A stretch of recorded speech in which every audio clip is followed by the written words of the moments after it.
नमस्कार, मैं हूँ राधा राणा और आप देख रहे हैं आर्यभट्ट टाइम्स। आज हम बात करेंगे बिहार की राजनीति के उस चेहरे की जो सालों से न सिर्फ पश्चिम चंपारण बल्कि पूरे राज्य की राजनीति में अपनी गहरी पकड़ बनाए हुए है। जी हाँ, हम बात कर रहे हैं बेतिया विधानसभा सीट की ओर। इस सीट से एक बार फिर से बीजेपी की दिग्गज नेत्री रेणु देवी का नाम चर्चा में है।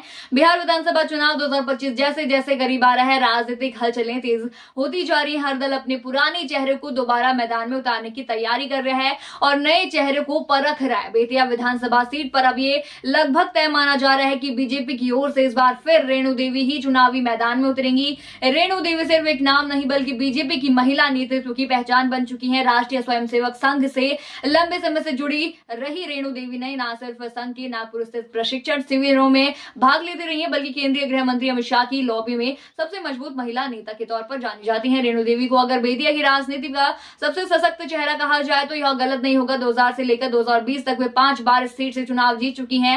हालांकि 2015 में उन्हें कांग्रेस प्रत्याशी मदन मोहन तिवारी से बेहद करीबी मुकाबले में हार का सामना करना पड़ा था, लेकिन 2020 में उन्होंने जोरदार वापसी करते हुए तिवारी को कड़े अंतर से हराया। इस जीत के पीछे उनके भतीजे राहुल कुमार की रणनीति को भी काफी अहम माना जाता है, जो बीजेपी के नगर निकाय क्षेत्रीय प्रभारी हैं।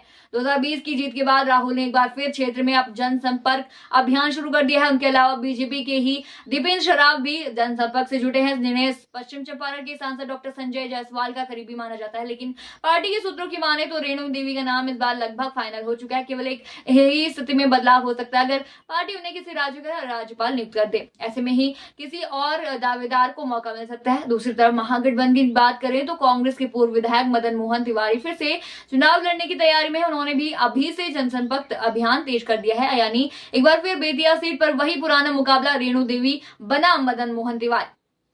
लेकिन इस बार मुकाबला और भी दिलचस्प होगा क्योंकि क्षेत्र की जनता पहले से कहीं ज्यादा जागरूक है और मुद्दों पर वोट करने की बात कर रही है। अब बात करें क्षेत्रीय समस्याओं की तो बेतिया शहर हो या गांव, हर जगह समस्याओं की फहरिस्त लंबी सी है। शहरी क्षेत्रों में टूटी सड़कों और जल जमाव की समस्या आम है। नालों की साफ सफाई की लेकर नगर निगम की लापरवाही पर सवाल उठते हैं। वहीं ग्रामीण इलाकों में बाढ़ एक बड़ी समस्या बन चुकी है, जिससे हर साल जनजीवन प्रभावित होता है। इसके अलावा रोजगार के साधनों की कमी के कारण बड़े पैमाने पर पलायन हो रहा है। स्वास्थ्य सेवाओं की हालत भी बहुत ही बेहतर नहीं है और शहरवासी जाम की समस्या से त्रस्त है। शिक्षा व्यवस्था की बदहाली और भ्रष्टाचार की भी मतदाताओं के बीच बड़े मुद्दे हैं। इन तमाम समस्याओं के बीच जातीय समीकरणों की बात करें तो बेतिया सीट पर वैश्य, मुस्लिम, नूनिया, ततवा, विंद, मलाह, यादव, दलित और सवर्ण वोटर अहम भूमिका निभाते हैं। ऐसे में हर राजनीतिक दल अपनी जातीय गणित को ध्यान में रखकर रणनीति बना रहे हैं। अब बीजेपी के लिए राहत की बात है कि उनके कार्यकाल में कई विकास कार्य धरातल पर नजर आए हैं। जीएमसीएच 4 लेन चौड़ीकरण, आमावाम और का सौदेकरण, दुर्बाग का सामुदायिक भवन का निर्माण, माधवपुर में विद्युत ग्रिड का निर्माण और बड़ा रमण का सौंदर्यीकरण जैसे कार्य लोगों को नजर आ रहे हैं। ऐसे में बीजेपी को उम्मीद है कि विकास के इन कार्यों के बलबूते हुए जनता के बीच अपनी पकड़ मजबूत बनाए रखेंगे। अब देखना दिलचस्प होगा कि क्या रेणु देवी एक बार फिर से जनता का भरोसा जीत पाएंगी या कांग्रेस के मदन मोहन तिवारी उन्हें कड़ी टक्कर देकर सीट छीन लेंगे।